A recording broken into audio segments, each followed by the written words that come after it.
All right. Welcome to my YouTube channel. Welcome to my twice weekly Wednesdays and Sundays.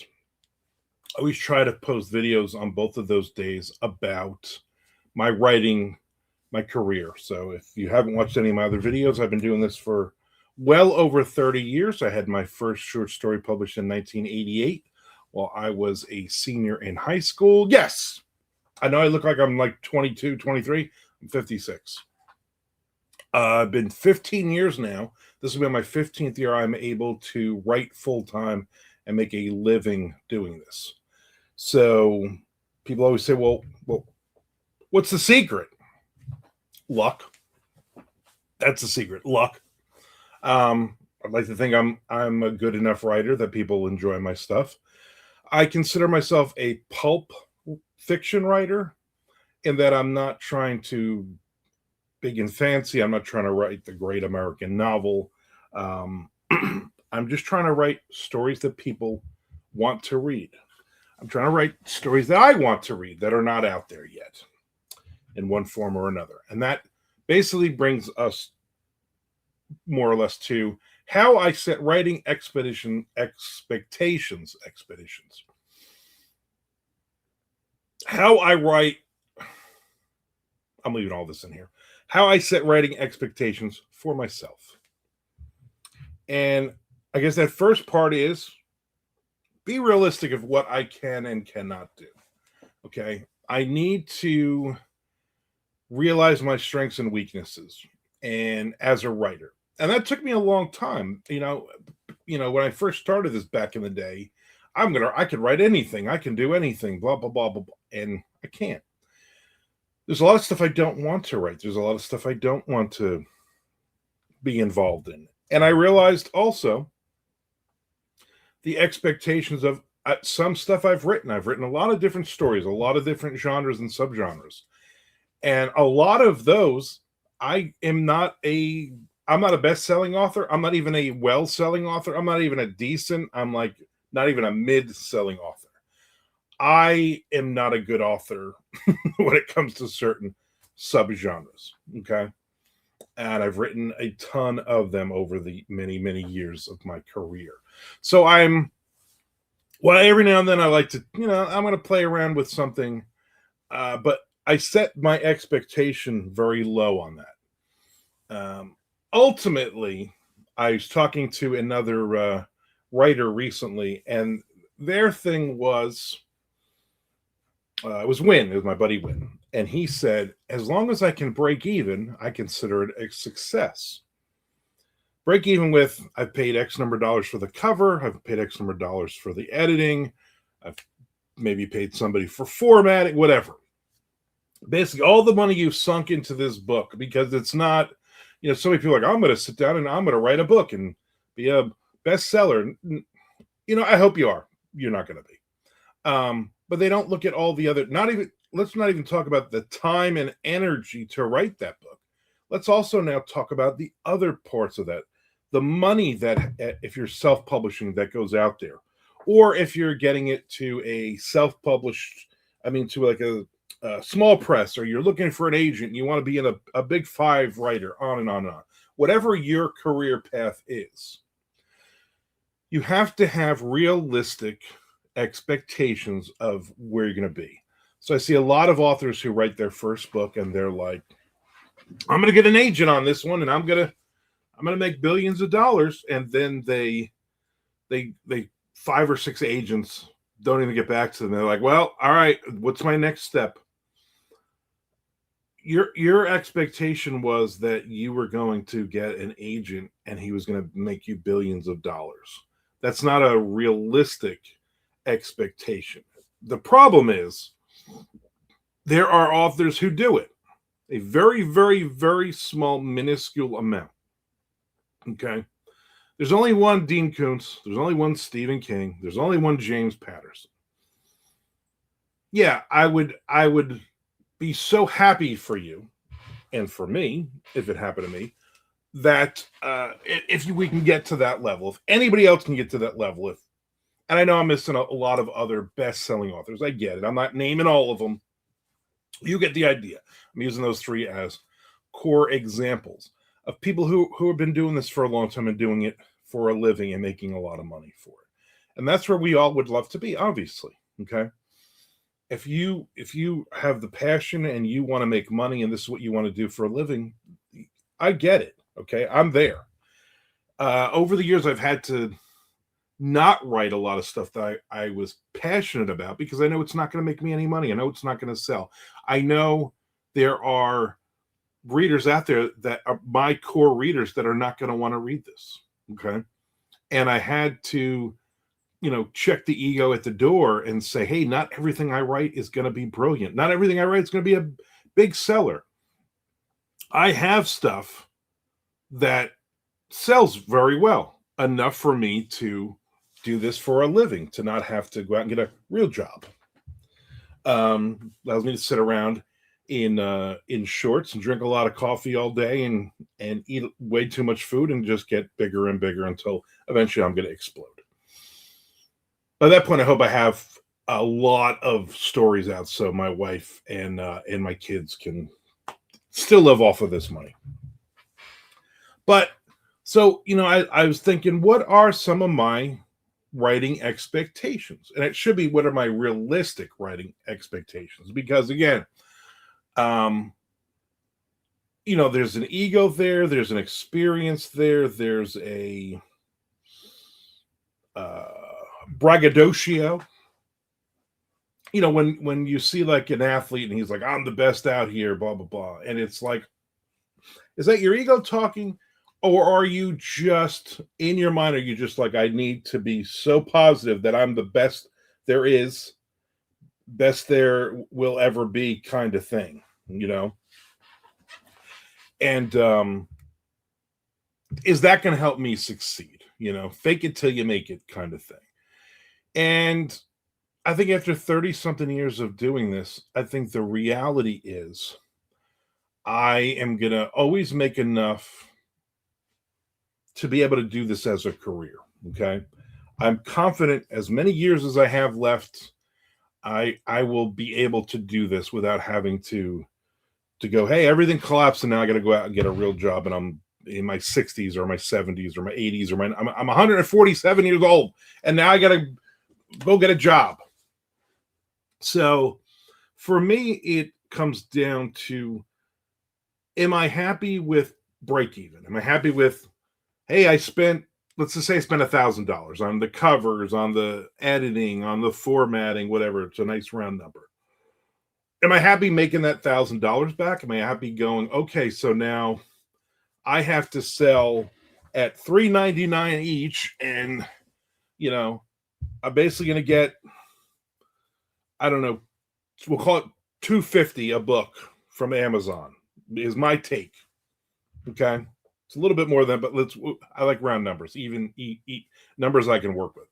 So how many books do I have to sell, ebooks do I have to sell to make a $2.50 profit on each to get over that $1,000? And there's math involved and I'm not going to get into it. It's a bunch of books. Okay. And then I also have to be realistic and say, well, some books sell better than others. So if my break, my break even is going to be $1,000 per book. Okay. And I look at my career and I say, well, I have over 200 books. So realistically, in my entire career, is my take home $200,000 or more? I guess if you look at it that way. Why did I even say that? That's depressing, right? That's a lot of money. That's a lot of books. That's a lot of books to sell. Anyway, there are certain books like my Dirty Deeds series, my Dying Days series, First Coast Thrillers series.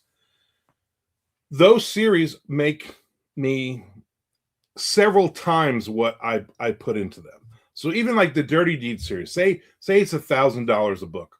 12 books in the series, $12,000. Have I made $12,000 on those books? Yes, quite easily. I have made that easily just on the first book in sales. Okay, I know because I keep track of all that stuff.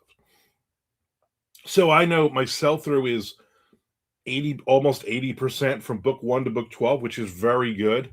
Not a billion people are reading the book, but when they read it all the way through. And I think that's important. I think that's something for me that I'm like, you know what, that makes sense.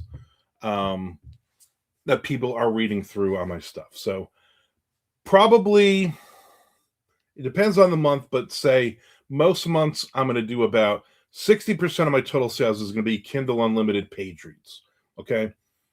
I'm not going to argue with you if, I should go wide and, Amazon's the evil empire, any of that crap. The reason I am a full-time author is because of Amazon, because people use Amazon. Whether you don't use the Amazon, that's fine. A billion other people use it every day, and they buy my books. And when I go wide, I stop selling books. So 60% of it is going to be ebooks.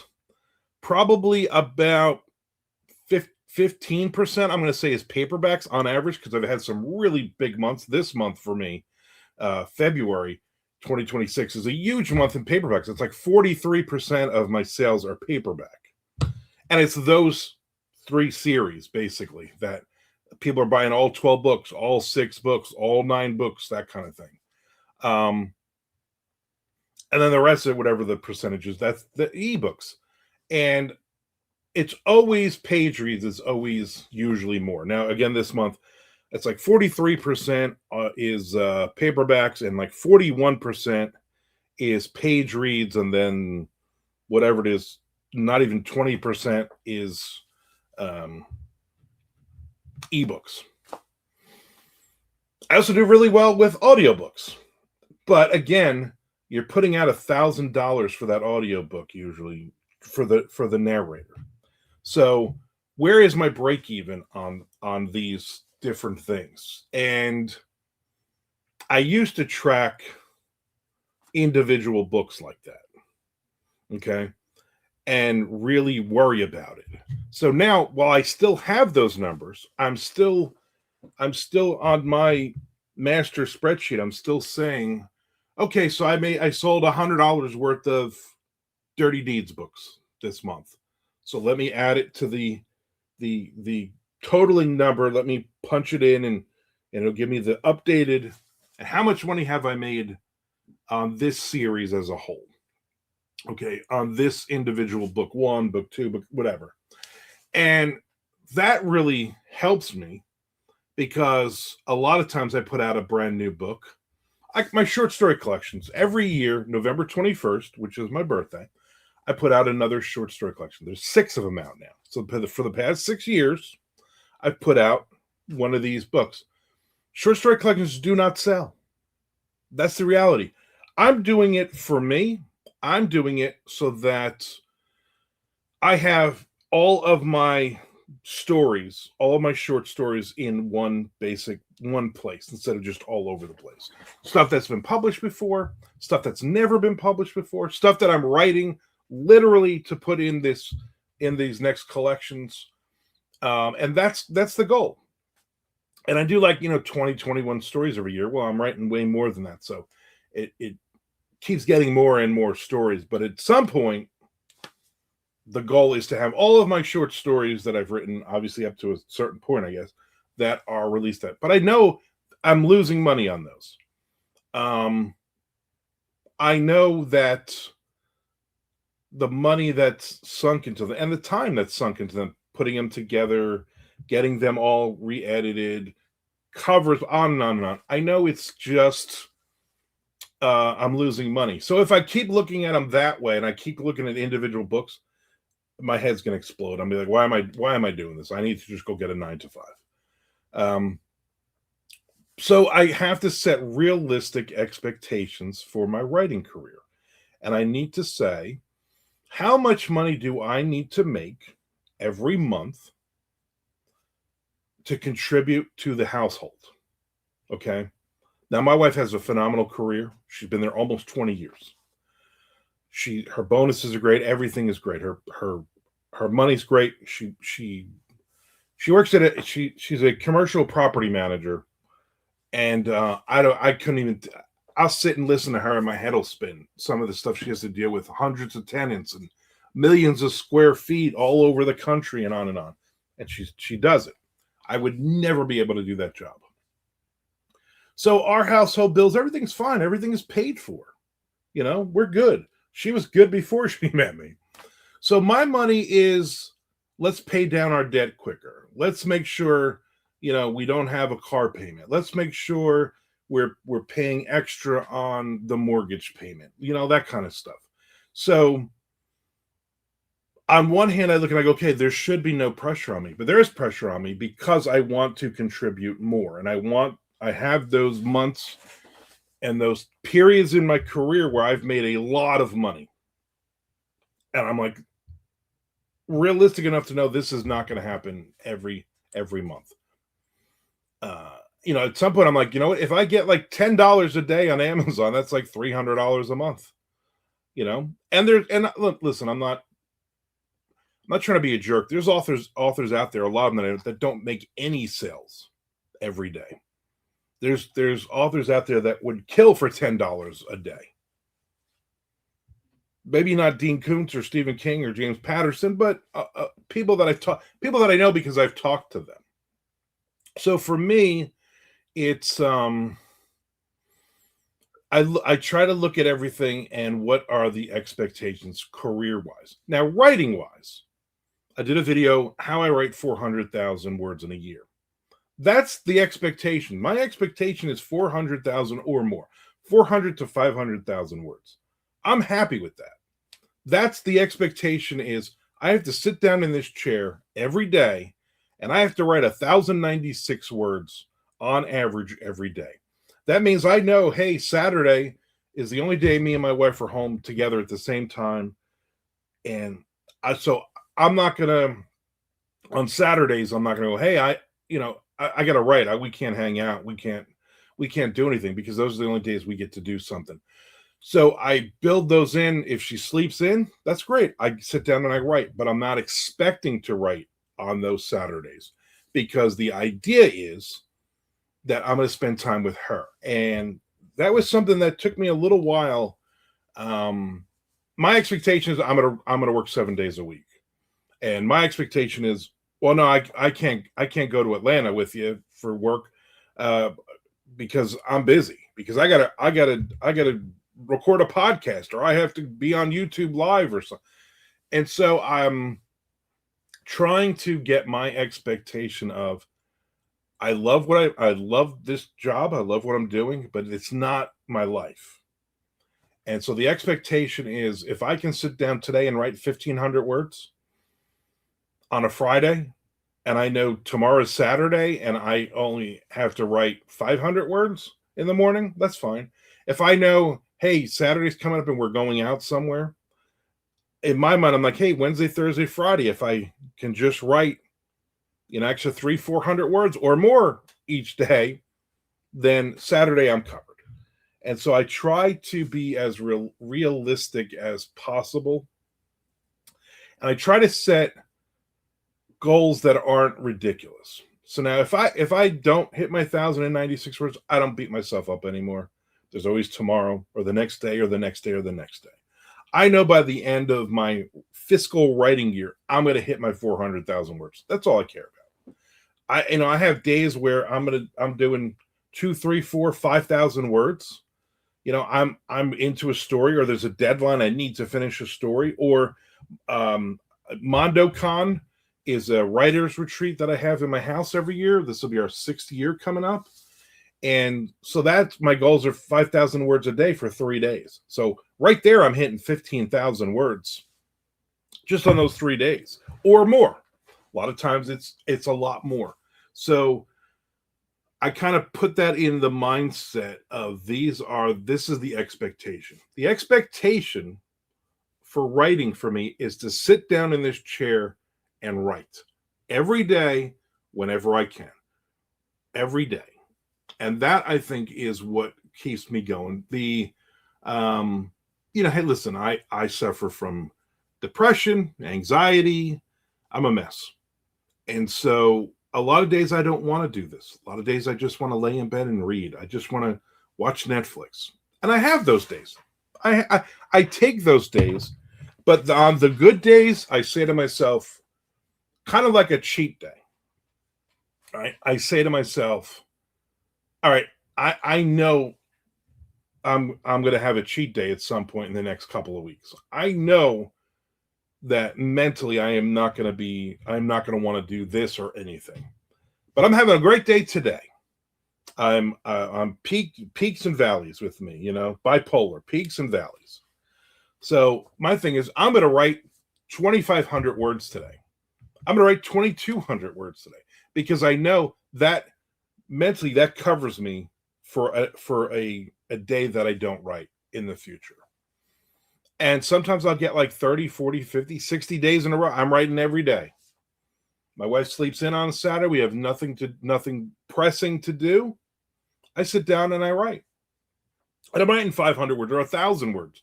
I'm knocking them out pretty quick. And so I think the expectation for me, okay, is as long as I'm writing something. Yes, I keep track, but I think it helps me keeping track of the daily numbers and then the totals and all. That helps me, but it's no longer, oh, I haven't written in 2 days. Now I need to write 3,000 words. No. Now I need to write at least my 1,000, and if I can write a couple hundred extra words today, it cuts down on the 3,000 I'm missing. What I do on my spreadsheet is at totals every day, and I'll do colors. Okay, so if it's bold, that means I'm over the 1,096.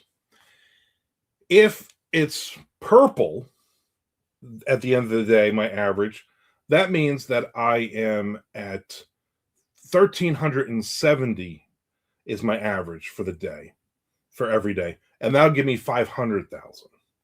And then there's like a blue, which I hit maybe once or twice in the beginning of a writing year, where it's like, here's 1,000,000 words you're gonna write in the year. There's no way I'm gonna write the 1,000,000 words in a year. I probably could do it. I don't think those 1,000,000 words would be all that great.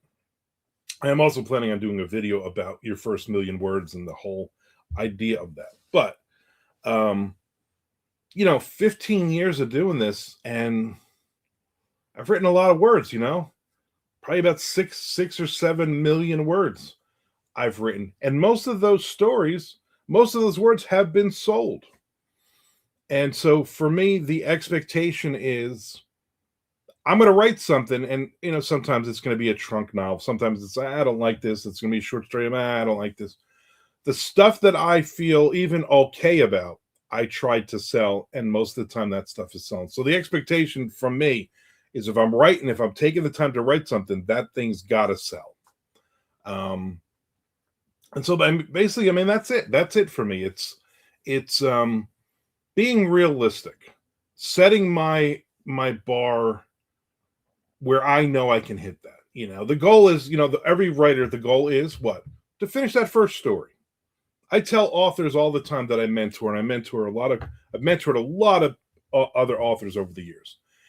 And the first thing I say to them, well, have you finished something? Because that's right there. If you can train yourself to go, well, I finished this short story, I finished this novella, I finished this novel, whatever. I have finished something, so I know I can do it. Okay, you're training your mind to be positive and say, I know I can do it because I've done it before.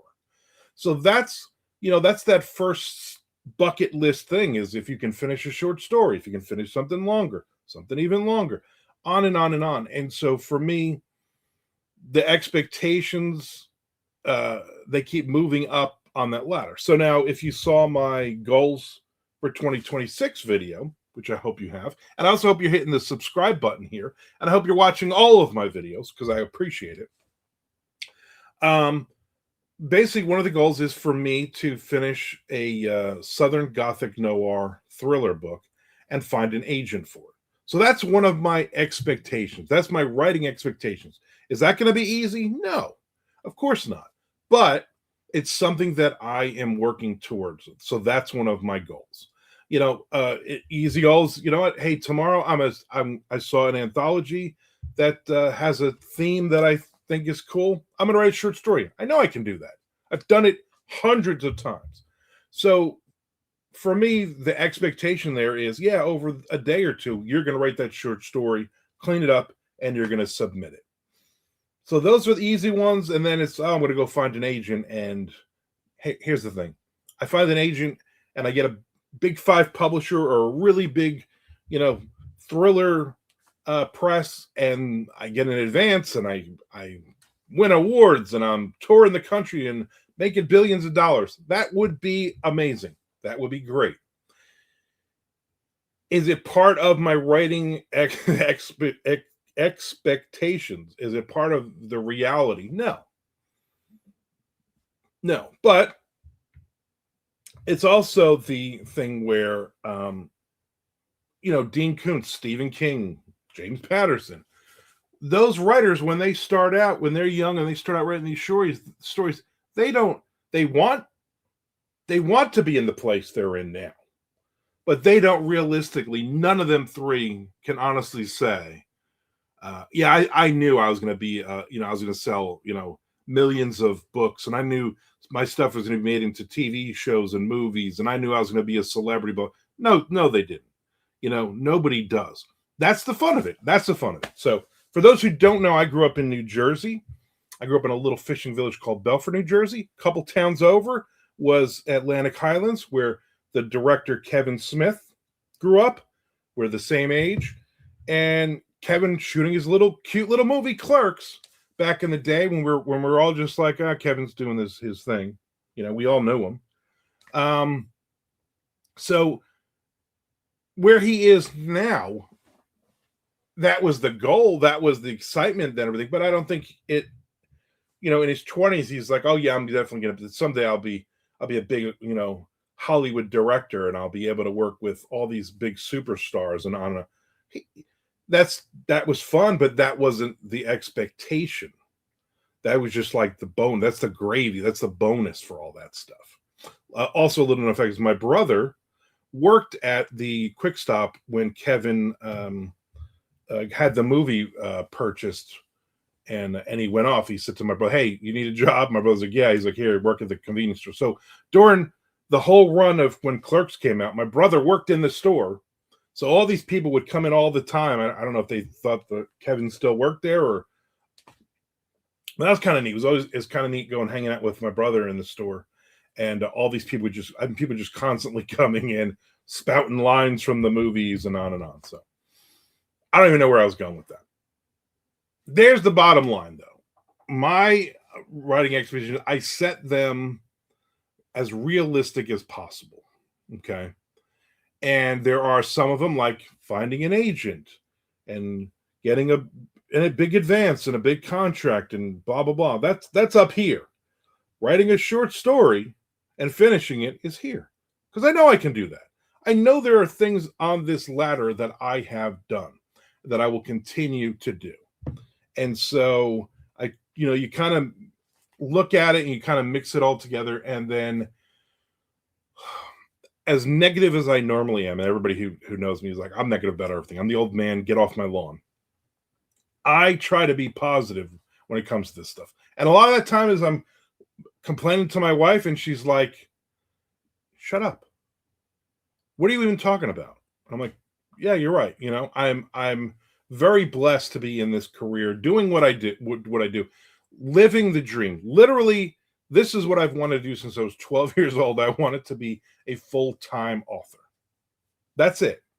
I should have said at 12 that I want to be a rich and famous author. I kind of screwed that up. So if I can go back in time, one of those, hey, if you can go back in time and talk to your 12-year-old self, I'd say, hey, dude, rich and famous author, not just full-time author, rich and famous. All right. Again, hit the subscribe button. I appreciate it. Watch all my other videos. I appreciate it. Every Wednesday and every Sunday, one of these writing-related videos will come out. Plus, I do book reviews. Plus, I do movie and TV reviews. Plus, every Monday, Wednesday, and Friday at noon Eastern Standard Time, I am live on YouTube Live. And there's a chat. And everybody's in the chat. And we're all talking. And people are asking me questions. And we're talking about 1980s heavy metal bands, and we're talking about food, and we're talking, just random. Come in with a really, really weird topic that has nothing to do with writing, and we're going to play around with it. If you have an actual writing question or something, post a comment in the post it in the comment section, and I will do another video.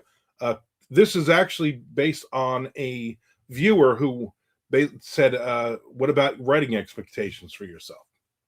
So I appreciate it. Appreciate you watching this video. I appreciate you.